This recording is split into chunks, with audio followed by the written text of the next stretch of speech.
Добрый день, уважаемые дамы и господа. Good afternoon, ladies and gentlemen. Your Excellency, President Niinistö, Your Excellency, President Johannesson, let me welcome all of you cordially to the Russian Federation to Arkhangelsk. For the second time, the capital of Russian North has been hosting Arctic the Territory of Dialogue event, and it's quite symbolic, because Arkhangelsk has historic ties with token developments and names that discovered the high latitudes and their pathways to the world. One of the Arctic Jubilees is marked this year. I'm referring to the 85th Jubilee since the famous expedition by Otto Schmidt that for the first time covered distance from Arkhangelsk to the Pacific Ocean in one navigation slot and a late foundation for regular maritime navigation along the coast of Siberia, which is the legendary Northern Sea route. Nowadays, the Arctic region's importance is ever-growing. It's becoming a hotspot for unflagging attention by different countries and nations. It's also a region, the well-being of which defines, to a large extent, the sentiment of all the planet. It's a storehouse of unique nature, which is pristine, and it's a territory with huge and colossal economic potential.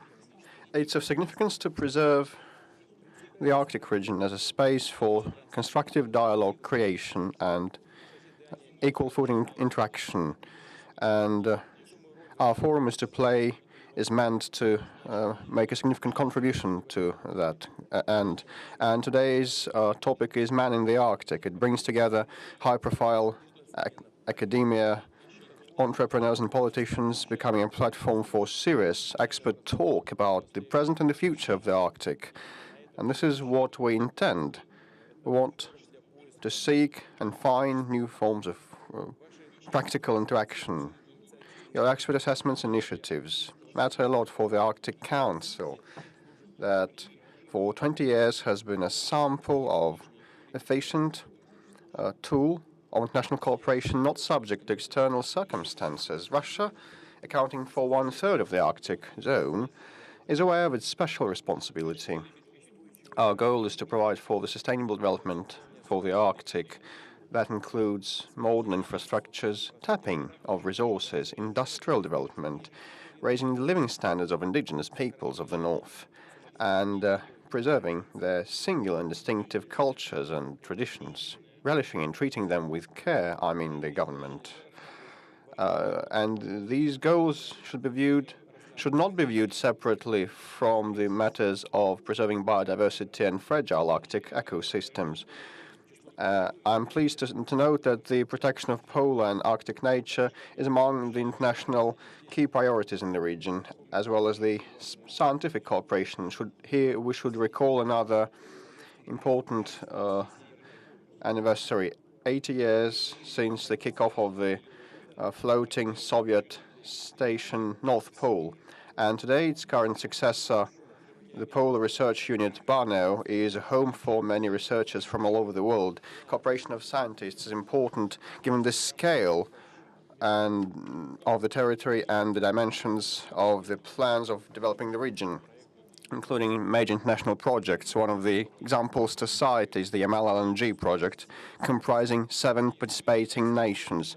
The Russian Federation believes that the Arctic region is not fraught with conflict potential. International rules and norms clearly prescribe and spell out the rights of coastal and other nations, and they are a solid foundation for joint work to resolve all sorts of issues, including such sensitive ones as demarcation of continental shelf continental shelf zones and limitation thereof in the Arctic Ocean, and the prevention of unregulated fishing in the central part that borders on the exceptional economic areas of the United States, Canada, Denmark, Norway, and the Russian Federation. I reiterate, Russia is open for constructive cooperation, providing all the conditions for efficient development. We have quite an extensive economic program to develop the Arctic region for many years to come, comprising more than 150 projects with the total investments of trillions of rubles. Most importantly, we'll support initiatives that have the multiplicative effect for the Arctic region and our country in particular, including the PSP and pivotal development zone areas, which are regarded by us not as territories, but as a list of interrelated, mutually complementary projects that want governmental support mechanisms. These and other measures will be included into the new version of our state program to develop the Arctic zone of Russia. I'm referring to shaping a string of state-of-the-art S&T solutions that are relevant in the extreme conditions of this region of Russia, enhancing environmental monitoring and tapping offshore deposit. We have been paying unflagging attention to the Northern Sea route that I already mentioned. Changed ice patterns and the advent of new ice breakers and vessels turn it into an all-year-round road, which comes in near future. It's quite efficient and reliable road with huge potential to unlock for both domestic and global economy. I asked the government to look into establishment of a separate structure to be able to be in charge of the integrated development of the Northern Sea route and pivotal territories, including infrastructures, hydrography, security, management, and all necessary services. We invite all our international colleagues to actively capitalize on the capacities of the Northern Sea route that will reduce their costs and the timelines of cargo deliveries and shipments from Europe to Asia. We are aware that in order to make this corridor competitive and uniform and relevant for all types of cargo, from commodities to containers, a most favorable environment should be provided to carriers in line with the state-of-the-art and national standards. By way of conclusion, I'd like to thank all the participants of the forum for the constructive discussions of theirs with respect to the Arctic issues, for caring about its future, the future of this region. And special gratitude to my colleagues and counterparts, presidents of Finland and Iceland, that have been able to find time to attend this event in person.